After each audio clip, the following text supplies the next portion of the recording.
Hello dude. आज हम लोग बात करने जा रहे हैं एस्ट्रल के बारे में। और करंट मार्केट सिचुएशन को देखा जाए तो पूरे मार्केट में अच्छा खासा करेक्शन में ये वॉर और अनसर्टेनिटी एक्सेट्रा की वजह से। सो मैंने एस्ट्रल के स्टॉक को देखा तो वो न्यू हाई का हाई बात थे, इसलिए मैंने उसे रिसर्च करना स्टार्ट किया। और जो भी मुझे रिसर्च में फाइंडिंग हुई है वो आज की इस वीडियो में हम शेयर करेंगे। तो सबसे पहले स्टार्ट करते हैं एस्ट्रल के बिजनेस मॉडल से। तो एस्ट्रल वही पीवीसी पाइप सप्लाई करता है। उसका अच्छा खासा 2 लाख प्लस रिटेलर तक डिस्ट्रीब्यूशन है, 3200 प्लस उसका डिस्ट्रीब्यूटर है। बट उसका जो मेन प्रोडक्ट है पीवीसी पाइप, उससे उसका रेवेन्यू आता है 72%। अगर उसमें एडेसिव, जो आपने देखा होगा एडेसिव मतलब फेविकोल, आप अच्छा ब्रांड है।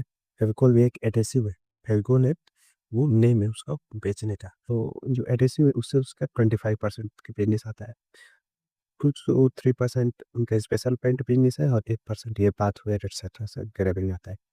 तो और करंट मार्केट सिचुएशन देखा जाए तो जो उनका मेन बिजनेस है पीवीसी पाइप का, तो वो इलेक्शन ईयर से FY 25 से करेक्टली उसमें वॉल्यूम ग्रोथ नहीं था। 1 से 2%, 3% हार्डली कोई वॉल्यूम ग्रोथ होता।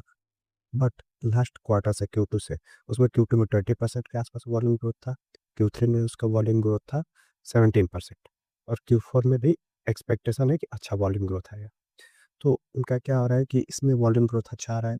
अप्रॉक्स 2 साल बाद इसमें के वॉल्यूम में रिकवरी स्टार्ट होगी। और एक्सपेक्टेशन है कि यहाँ से 2 3 साल तक आराम से एक डिसेंट वॉल्यूम ग्रोथ रहेगा। बहुत से उसके माइक्रो होते हैं, उस पर डिपेंड करेगा। बट एक्सपेक्टेशन है कि हाँ 2 साल बाद रिकवरी हुई है तो कुछ समय तक उसमें वॉल्यूम ग्रोथ अच्छा रहेगा।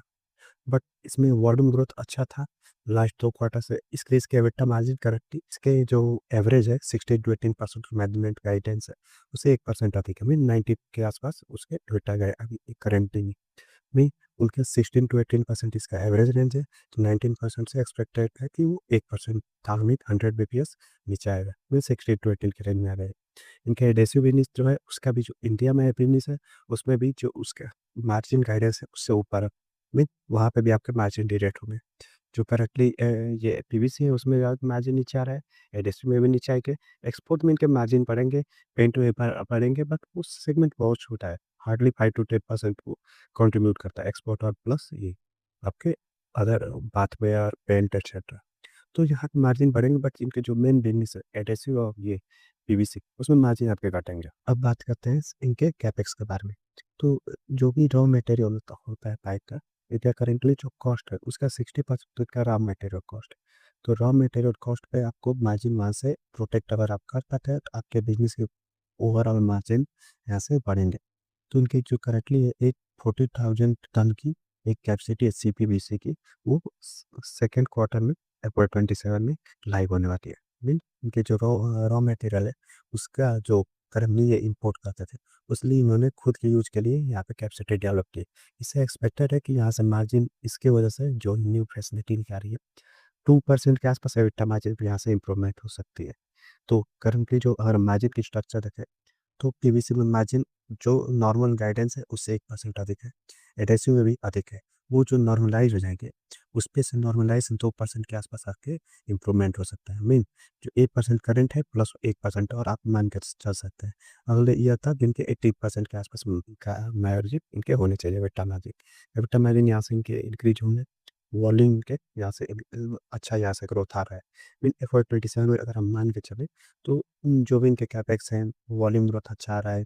करेक्टली डिमांड भी प्रोडक्ट की अच्छी है और इनके मार्केट लीडर हैं, तो इसलिए इनके प्रोडक्ट और इनके कंपनी दोनों को प्रीमियम प्राइस मिलती है। बट यहाँ पे सबसे मेन चीज़ आती है वैल्यूएशन की। करंटली अगर हम देखा जाए तो ये 90 के आस अराउंड पी पे ट्रेड कर रही है। अगर हम बेस्ट केस सिनारियो में लेके चले तो यहाँ से आप 20% 25% के अराउंड आप वॉल्यूम और रेवेन्यू ग्रोथ डिलीवर कर सकते हैं। आप बहुत मैक्सिमम का शायद 25% के अराउंड ही आप पैट ग्रोथ डिलीवर करेंगे। बहुत बेस्ट केस होगा 30% डिलीवर करेंगे। आपकी कलेक्टिव अगर देखोगे 90 के आप अराउंड पी पे हो, 30% आप डिलीवर करोगे। फिर भी स्टिल अगर हम उतना अगर मान के भी चलें तो हम 70-75 के ये फॉरवर्ड भी बैंक FY 27 के आप मार्केट लीडर है एक्स्ट्रा, फिर भी इतना वैल्यूएशन देना आई थिंक मेरे लिए जस्टिफाई नहीं होगा। अगर आपको अच्छा लगता है तो आप देख सकते हो। अगर मुझे कभी भी एक मार्केट लीडर हो जो 20-30% पे ग्रोथ कर रहा हो तो मैं इतना वैल्यूएशन देने में टाइप कंफर्टेबल नहीं हूँ। अगर हम बात करें सी इंडस्ट्री में, बहुत सी कंपनी है लाइक पाइप में ही अगर देखें स्टेनलेस स्टील और स्टेनलेस स्टील पाइप में, तो उसमें एक कंपनी है विनस पाइप की, जो करेंटली 20 के पीप्स नीचे पे ट्रेड कर रही है। उसके पास अच्छा खासा मोट भी है, और वो 20% से एवं आपको यहाँ से रेवेन्यू और पाइप ग्रोथ 25% का राउंड डिलीवर करेगी। I will rather invest in Venus pipe than extra. भले ही आपके पास एक्सटर्नल में अच्छा खासा वॉल्यूम ग्रोथ आने वाला है, बट अगर हम प्राइस देखें तो वो ऑलरेडी प्राइस्ड इन हो चुका है। जो भी वहाँ से आपकी यहाँ पे एक्सपेक्टेशन है वो ऑलरेडी स्टॉक में प्राइसिंग हो चुका है। इसीलिए इतना हाई पे की वजह से ही अगर हम देखें तो लास्ट 3 से 4 साल में कोई भी यहाँ से प्राइस में मूवमेंट नहीं है, फ्लैट है 3 से 4 सालों में। और जिस हिसाब से करें अगर वैल्यूएशन है, तो एक्सपेक्टेशन तो वही है कि 1 से 2 साल नेक्स्ट वही फ्लैट रहेगा। मेबी यहाँ पे शॉर्ट टर्म के लिए कुछ इम्प्रूवमेंट हो, स्टॉक प्राइस और मूव करे, बट वही स्टॉक प्राइस मूवमेंट की वजह से हम इस स्टॉक में इन्वेस्ट नहीं कर सकते। वैल्यूएशन सबसे मोस्ट इम्पोर्टेंट थिंग है।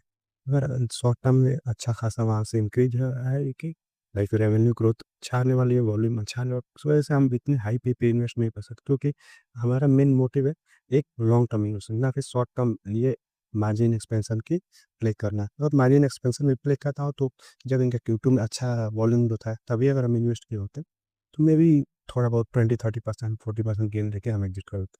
बट करेक्टली अगर देखा जाए तो आई डोंट थिंक, अगर मुझे पर्सनली इन्वेस्ट करना हो तो मैं कभी भी इन्वेस्ट नहीं करूँ करेक्ट वन में सकता। मे बी यहाँ से स्टॉक थोड़ा और नीचे, थोड़ा नहीं बहुत अच्छा खास करेक्शन हो, अराउंड 50-60-70 के पी पे मिले तो मैं मे बी इन्वेस्ट कर सकता हूँ। But this is my personal thesis. आपकी जो भी थीसिस हो वो आप कमेंट कर सकते हैं, और मेरे इस वीडियो के लाइक बेसिस पे अपना बाई एंड सेल कर ना पर। ये बस मेरा पर्सनल रिसर्च है जो मैंने आपके साथ शेयर किया। Thank you. सो अगले वीडियो में और मैं किसी कंपनी को कवर करूँ।